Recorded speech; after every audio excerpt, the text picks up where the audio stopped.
Alrighty, hello everyone on YouTube. So the topic for today's video is going to be something that a couple of people have been asking me about, and I think it's quite a fair question, which is around the balance between accepting negative and challenging emotions and not pushing them away, but redirecting your attention towards something more positive, like gratitude, healing, love. Like, you could call that the brain retraining, right? Kind of shifting your mindset out of this chronic state of negativity and stuckness. So, the key for me is it is a mix of both, because I think if you do either one to the extreme, you can get stuck and face challenges, right? Like, if you focus purely on the positive aspects of, I'm going to stay in this positive state 24/7 of being grateful for life, being focused on healing, focused on love. Like, I think you can make that your baseline and then hold space for the negative emotions. Like, there's always, when I say negative emotions, even saying it like that puts a connotation of they're emotions that you shouldn't be feeling. They're not emotions that you shouldn't be feeling, but they're states of viewing the world that you don't want to get stuck in, if that makes sense. You don't want to get stuck in resentment towards everybody. You don't want to get stuck in victimhood. You don't want to get stuck in, judgment, hatred, fear. You don't want to get stuck in living in fear. But you want to be able to hold space for fear, if that makes sense, right? So the way that I would then put it is, you can create the perspective of seeing the world as kind of your baseline, as your lens, but you want to have this endless capacity for whatever I'm experiencing is allowed to be here, right? You can still have crazy emotions coming up, and it's a part of the process. Like, things need to be cleared out of the system, right? Things are going to come and go in your experience, but are you going to make that your identity? So, my suggestion would be some sort of gratitude practice, brain retraining practice. I do find helpful if you're very stuck in a negative way of looking at the world. To find what works for you, but I've used these kind of practices before, and I did find it very beneficial. At the same time, what I will also do, if I have a very intense emotion coming up, I will truly allow it to kind of fully come through. So there's no problem. Like, I can give a specific example. Last night,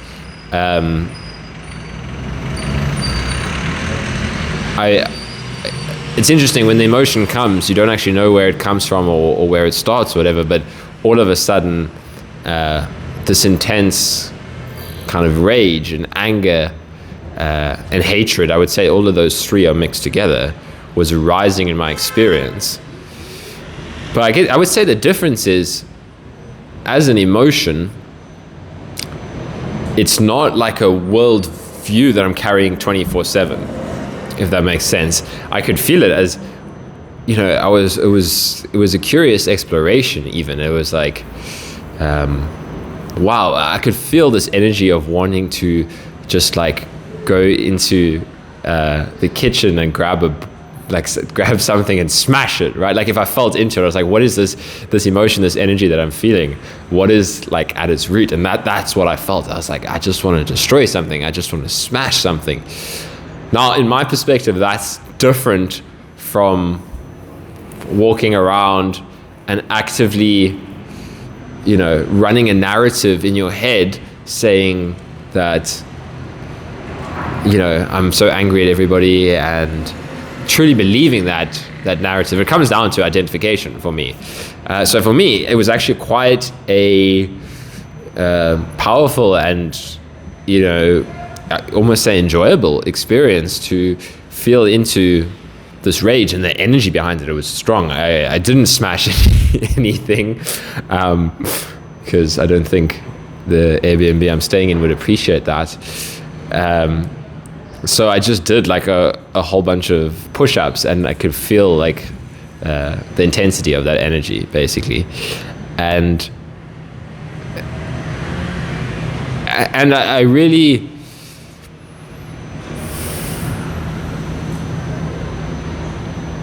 I really allowed everything to come out with it. I journaled some stuff, and it was pretty intense, harsh, heavy words that were coming out,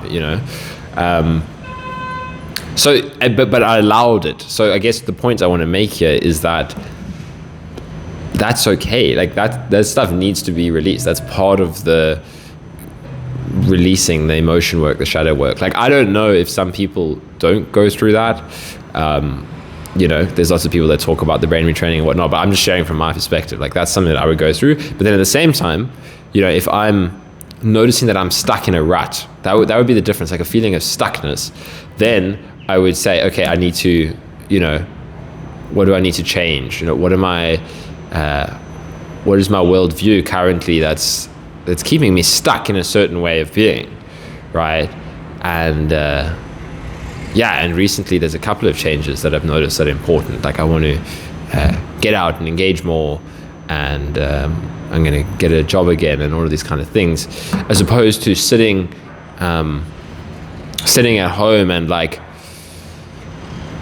I don't know, just resisting your current circumstances, right? Rather, and then reading Joe Dispenza's work, I find, like, giving you helpful tools to change your life situation, change your life circumstances. So that's what I would say is the key of the positive healing aspect, right? You want to focus on that you can heal your body, that you can focus on positive emotion. You can do meditation where you kind of rest in positive emotion and enhance positive emotion, but you don't need to fight with your negative emotions. Again, negative, like, there was nothing negative about my experience of pure rage last night. As I said, it was like kind of it was an interesting exploration. It was also, I've mentioned this in one of my videos before. Actually, I remember making a video about repressed anger, and when you feel into those energies, it gives you an understanding of how important it is to give those energies space consciously, because when people are carrying that kind of an emotion unconsciously, which happens, you understand why people go out and kill each other. Honestly, it's like, that was the kind of feeling. Like, I could see, I was like, if I was completely unconscious and identified with my thoughts and emotions, and I was in a fucked up situation in life, and I felt this emotion, this energy, that's why someone will go up and shoot up a school or something. You can feel they're acting from that energy. So you can almost have a gratefulness that you're holding conscious space for this emotion, right? That it's not overcoming you unconsciously, where you're going to act it out on other people, right? Nobody got harmed in the releasing of the rage last night. The embodiment of the rage was harmless, right? Maybe I'm a little bit more tired yesterday because I did so many push-ups. I did maybe a few more push-ups than was wise for me. So my muscles were a little bit harmed in the releasing of the rage, but no schools were shot up, and nobody was murdered on the streets, and even no plates were broken at my accommodation. So, this is the responsibility, you could say, in one sense, of becoming more conscious, of becoming more present, of opening yourself up in this awakening and healing path, of going deeper. You become a outlet for the things that nobody else would be willing to feel. It could be really intense stuff. So see it as your gift to society, if that helps. I think it's a nice way to look at it, because you can feel like, what am I achieving by sitting here meditating? Most people might not even understand. They might think you're lazy and doing nothing with your life. I sometimes get this vibe from, it doesn't matter, but if I'm just sitting around meditating all day. But see it as it is. You're doing important work. Honestly, you are. I want you to know that, because it does feel like a very isolated, lonely journey. Sometimes you're sitting on your own. You're meditating, right? Maybe you listen to a guided meditation. That's always nice, because you get some guidance. You connect to the person that's guiding you. But it does feel like it's a very lonely journey. But just realize that you're doing this for everybody around you as well. And honestly, it's one of the most powerful things that you can do for society at large. I truly see it that way. I was speaking with a friend this morning about, I'm going on a bit of a tangent here, but it feels like it ties in nicely.